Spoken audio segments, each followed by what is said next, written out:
চলেন সামনের দিকে একটু আগে আর আপনাদের সবকিছু ঘুরিয়ে দেখাই। এটা হচ্ছে আপনার সলেমান শাহ মাজার শরীফ।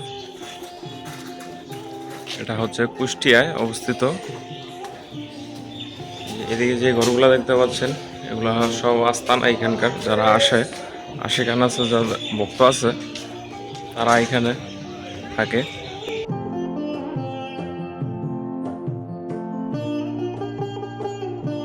এই যে দেখেন সলেমান শাহ মাজার শরীফে আমাদের মুন্সিগঞ্জের এখানে কয়েকটা ঘর আছে থাকার মতন।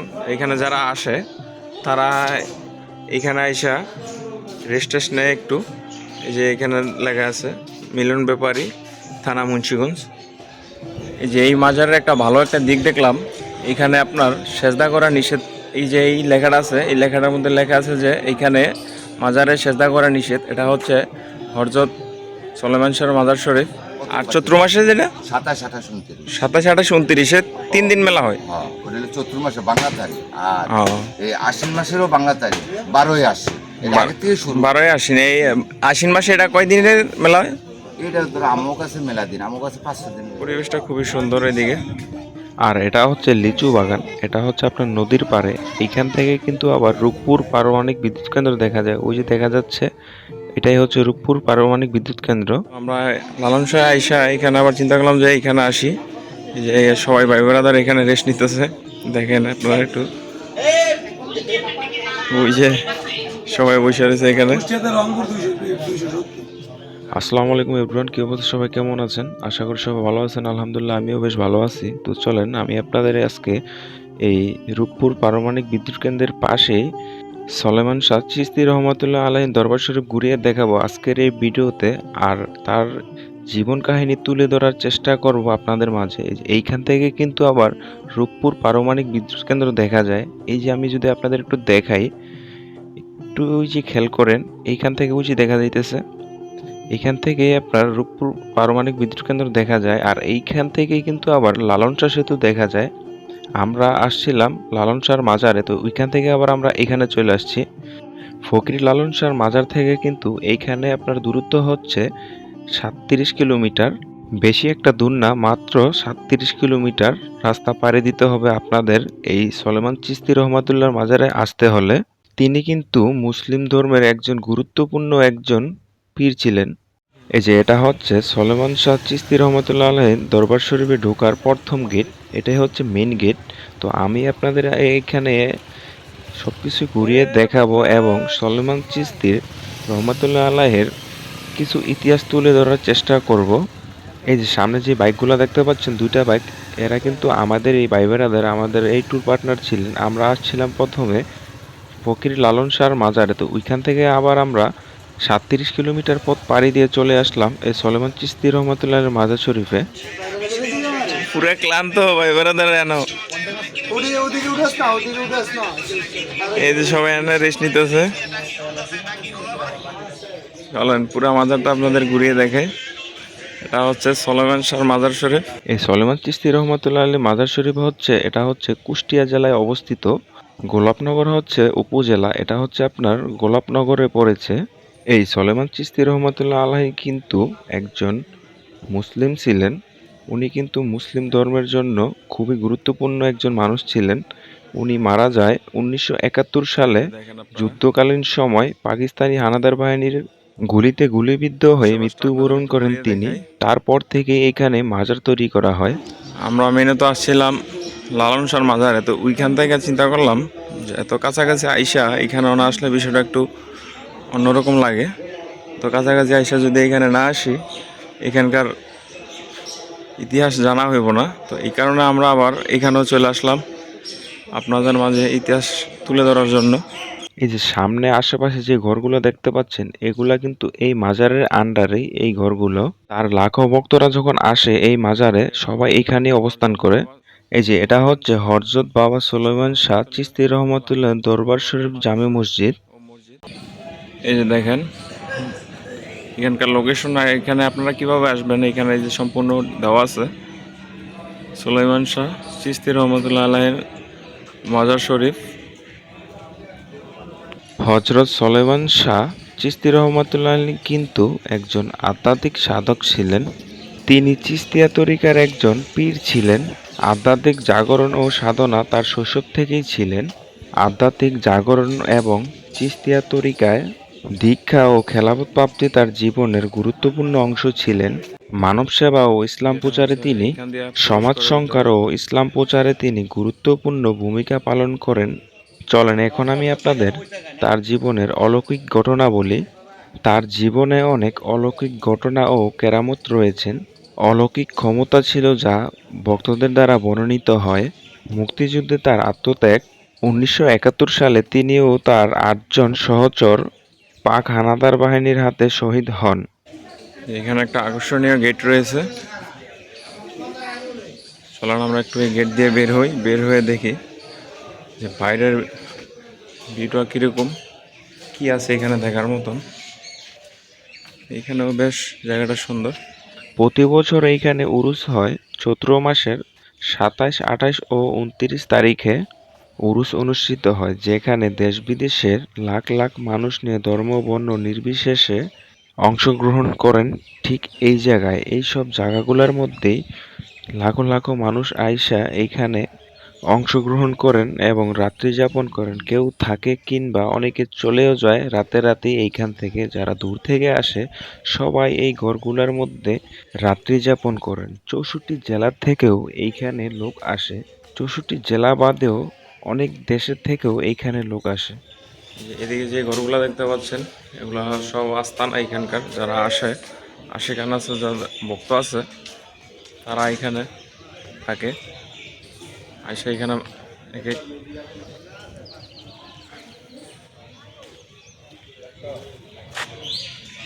যেটা হচ্ছে মাজার শরীফ।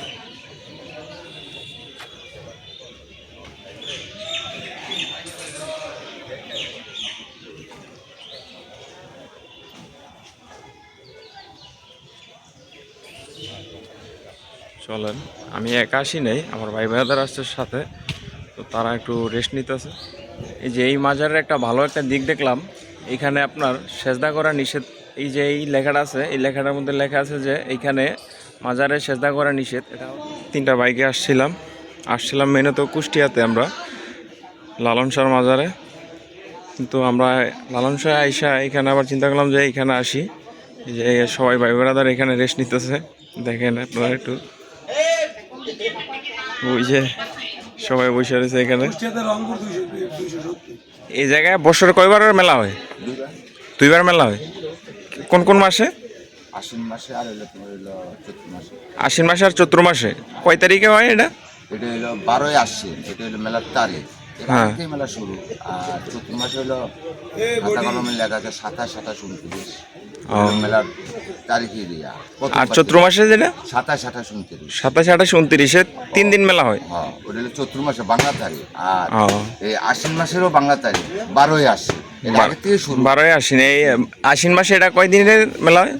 এটা ধরো আমার কাছে মেলা দিন, আমার কাছে 5-6 দিন হয়ে যায়। এমনি মেলার ওই তাবারুকের দিন হইলো 12ই আশ্বিন, একদিনই। একদিনের ওইটা তারিখ। আর ওই চৈত্র মাসের 3 দিন আর যারা ভক্তবৃন্দ আছে তারা আইসা আর কি বেশি দিন থাকে আর কি, এই আর কি। মেলা দিন থাকে বহুত ও, বহুত। যেটা হচ্ছে আপনার অপর পাশে, এটা আপনারা আসলে যে কোনো জায়গা থেকে দেখতে পারবেন। ছোট একটা পুকুর আছে এখানে।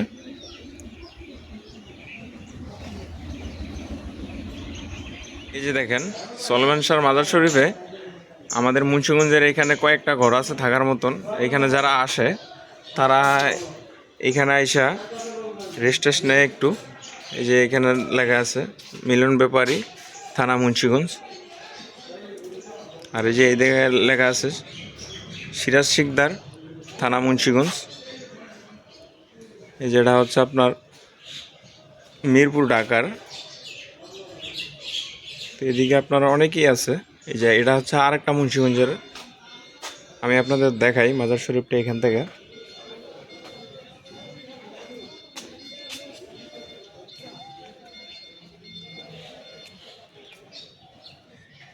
এই যে এটা হচ্ছে মসজিদ সলেমান শাহ আর কি। এইখানে যেই নামাজ টামাজ আদায় করা হয় এটা হচ্ছে সেই মসজিদ। এখানে আপনার নামাজের ব্যবস্থা আছে। আর ওই যে ওটা হচ্ছে সলমান শাহর মাজার শরীফ। আজকে কিন্তু এইখানে কোনো উৎসব নয়, এমনিতেই এইখানে গান হইতেছে। চলেন আপনাদের একটু কয়েক মিনিটের জন্য দেখাই।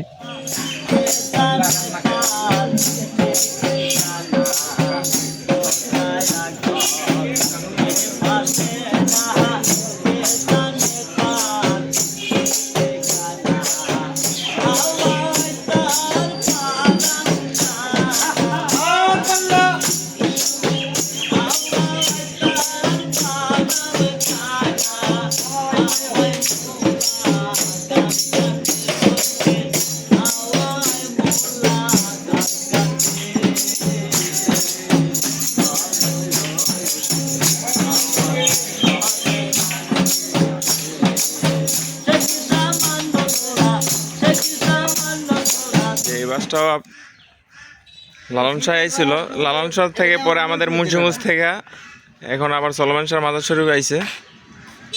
অনেকই লোক আসে এখানে।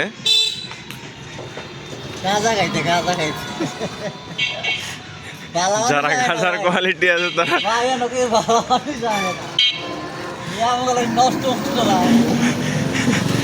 নষ্ট আসে, ভালো আসে, যে যেরকম ভক্তি এখানে দেয় এই আর কি।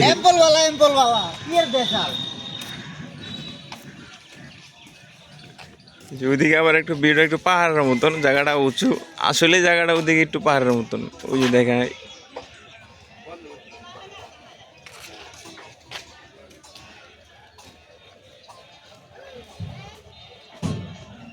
এই জায়গাটা হচ্ছে আপনার কুষ্টিয়া সলমান শাহ মাজারে আসলে নদীর পাড়ে এরকম একটা ভিউ পাইবেন। এখন পানি শুকিয়ে যাওয়ার কারণে একটু অন্যরকম লাগতেছে। আপনারা নদীর পাড়ে আসলে, মেন রোডে আসলে আর কি নদীর পাড়ে আসতে পারবেন। খুবই ইজি একটা জায়গা এখানে। আমি যদি আপনাদের দেখাই, এই যে এদিক থেকে একটা রাস্তা এসে, এই যে মহিলাটা আসতেছে, এই দিক দিয়ে আর কি মেন রোডে যাওয়ার রাস্তাটা। পরিবেশটা খুবই সুন্দর এদিকে। এই যে এইখান থেকে কিন্তু আবার রূপপুর পারমাণবিক বিদ্যুৎ কেন্দ্র দেখা যায়। এই যে আমি আপনাদের একটু দেখাই ভালো করে। এই যে এইখানে একদম বরাবর দেখা যাইতেছে। এই যে দেখেন, আমরা আসার পথে রূপপুর পারমাণবিক বিদ্যুৎ কেন্দ্রটা এইখান থেকে দেখা যাইতেছে। আমরা খুব কাছাকাছি আছি, লালন শাহ সেতুর খুবই কাছাকাছি আছি এবং পারমাণবিক বিদ্যুৎ কেন্দ্রের খুবই কাছাকাছি আছি। তো সবাই ভালো থাকবেন, সুস্থ থাকবেন। ভিডিওটা ভালো লাগলে অবশ্যই শেয়ার করে দিবেন।